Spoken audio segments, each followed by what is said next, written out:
muy importante para que el rosismo pueda imponerse por sobre el resto, ¿no?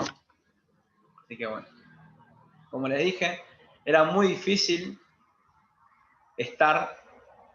ocupar un cargo político y ser opositor a Rosas. En ese entonces, el gobernador Balcarce tuvo que renunciar y fue reemplazado por Juan José Viamonte, también candidato de los federales cismáticos de los opositores, pero que estaba con este problema, ¿no?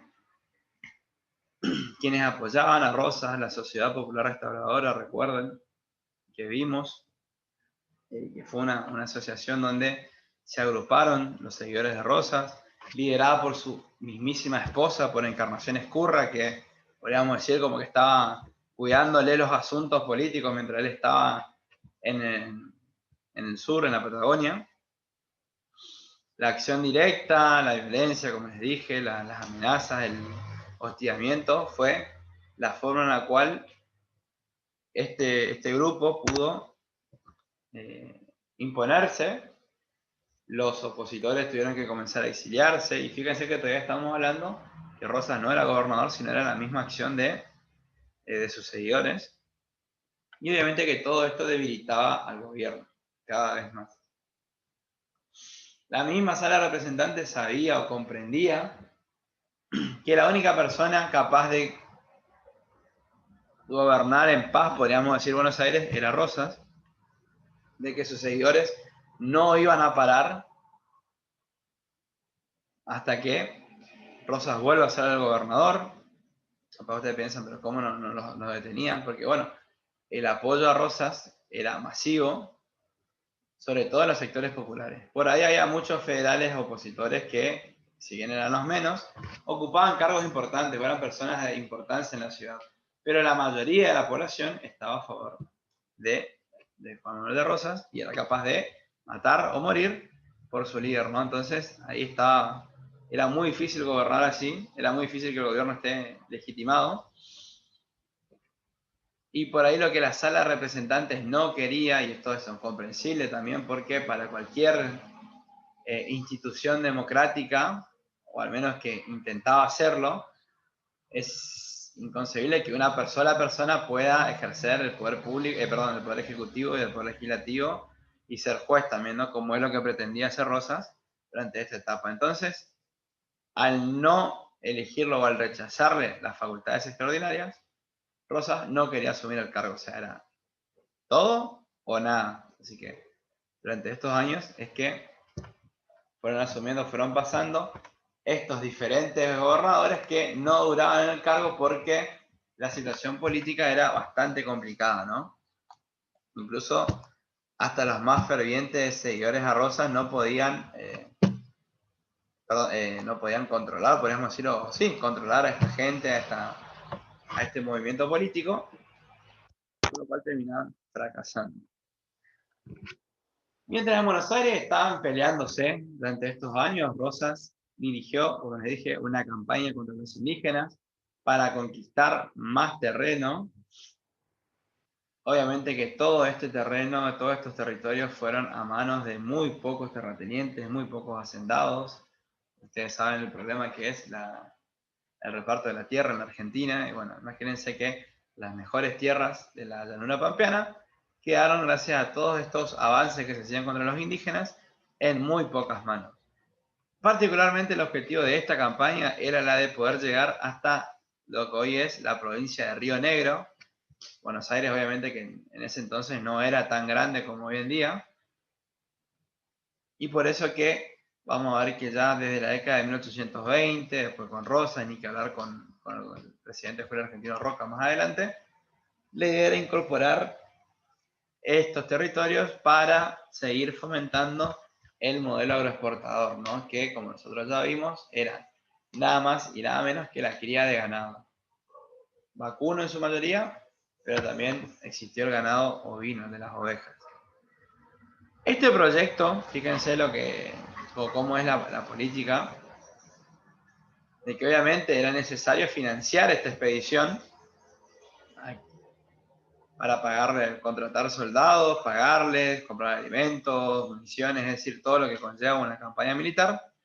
la cual había sido aprobada por la provincia de Buenos Aires, pero que finalmente la mayoría de los recursos salieron de los propios estancieros amigos de Rosas, afines de Rosas. ¿Por qué? Porque cuando estaba ocurriendo, para restarle poder a Rosas era necesario que esta expedición fracase, ¿no? Porque obviamente estamos hablando de política. Si Rosas llegaba a ejecutar con éxito esta campaña, iba a volver a Buenos Aires con un triunfo, con mucha más grandeza, con mucha más aceptación. O sea, imagínense que en ese entonces iba a ser todo un acontecimiento. Fíjense lo que es también, o cómo funcionan los grupos económicos, o las élites económicas, que en este entonces, como les dije, el gobierno de Buenos Aires le pasó muy pocos fondos provinciales a Rosas, por lo cual la mayoría de la campaña fue financiada por él y por los terratenientes que se beneficiaron con la incorporación de estas tierras. Era una inversión redonda. ¿Por qué? Porque así, de esa forma, se quedaron con las mejores tierras de la provincia de Buenos Aires. Incluso, ustedes saben que todas estas tierras hasta el día de hoy siguen concentradas en muy pocas familias. Así que, fíjense cómo funciona el poder o los grandes poderes económicos que fueron capaces de financiar incluso un ejército para poder beneficiarse de estas tierras, las cuales, como les dije, la campaña fue muy exitosa, ya que la expedición logró extender y consolidar el dominio efectivo de la provincia de Buenos Aires hasta las ciudades, los pueblos en esta época de Carmen de Patagones y Bahía Blanca, que este mapa está un poco borroso, pero se puede ver bien, como les dije. Acá está bien. Acá está la ciudad de Bahía Blanca y acá está la ciudad de Carmen de Patagones. Todo esto fue incorporado, o sea, una enorme cantidad de territorio, imagínense, toda esa zona para la provincia de Buenos Aires, pero que efectivamente, más que tierra pública, pasó a ser tierra de algunos hacendados. Por lo cual, cuando Rosas regresó de esta campaña tan exitosa de todos los puntos de vista, obviamente que regresó con gran pompa, podríamos decir, con grandes celebraciones, grandes reconocimientos al conquistador del desierto. Ya no era solamente el restaurador de las leyes, sino que también era el conquistador del desierto. Acrecentó su patrimonio económico muchísimo porque no solo incorporó tierra, sino que también dinero por sus servicios. Y obviamente que era muy popular, o sea, si ya se fue siendo popular, imagínense cuando volvió, tanto en los sectores que financiaron esta campaña como en los sectores más populares. Era, por escándalo, la persona más popular de Buenos Aires y de todas las Provincias Unidas. Y a esto súmenle todo lo que ya estuvimos viendo de el apoyo que tenía de sus seguidores en Buenos Aires, por lo cual era prácticamente insostenible que él no sea el gobernador, pero él quería llegar al cargo con o bajo sus condiciones. No quería saber nada con someterse, podríamos decir, a algún tipo de oposición, sino que quería asegurarse una vez, si volvió a ser electo para ser gobernador, asumir el cargo bajo sus condiciones, ¿no? Y es en este contexto que estamos viendo donde parece, a propósito, increíblemente, no fue todo esto que nosotros estuvimos viendo, todos estos pergaminos, podríamos decir, la conquista del desierto, la lucha, todo eso, lo que a Rosas lo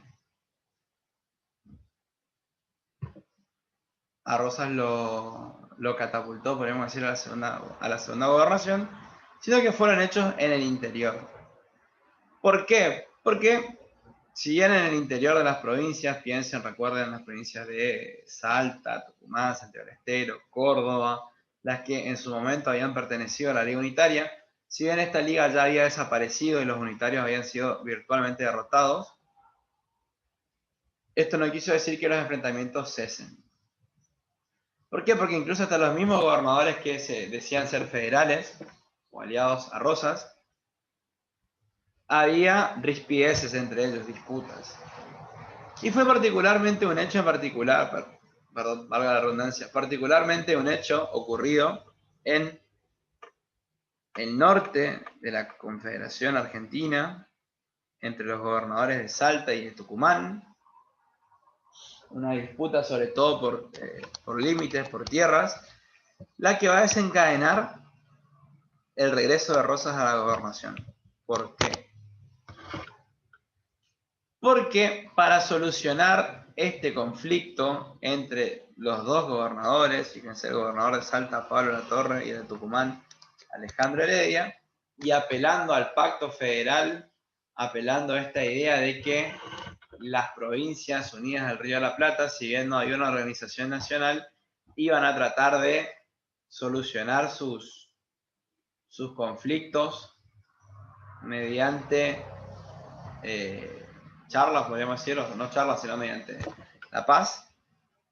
El gobernador de Buenos Aires en ese entonces, Manuel Vicente Massa, envió al caudillo riojano Facundo Quiroga, que seguramente lo recuerdan, que fue quien se enfrentó a la Liga Unitaria, a que vaya a interceder en el conflicto, es decir, a que vaya a tratar de lograr la paz entre estos gobernadores.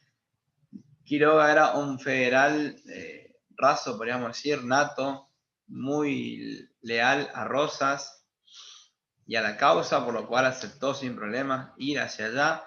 E incluso habló con el mismísimo Rosas para, antes de partir, y se fue para el norte. Llegó, logró firmar un tratado de paz entre Salta, Tucumán y Santiago del Estero, también entre las tres provincias.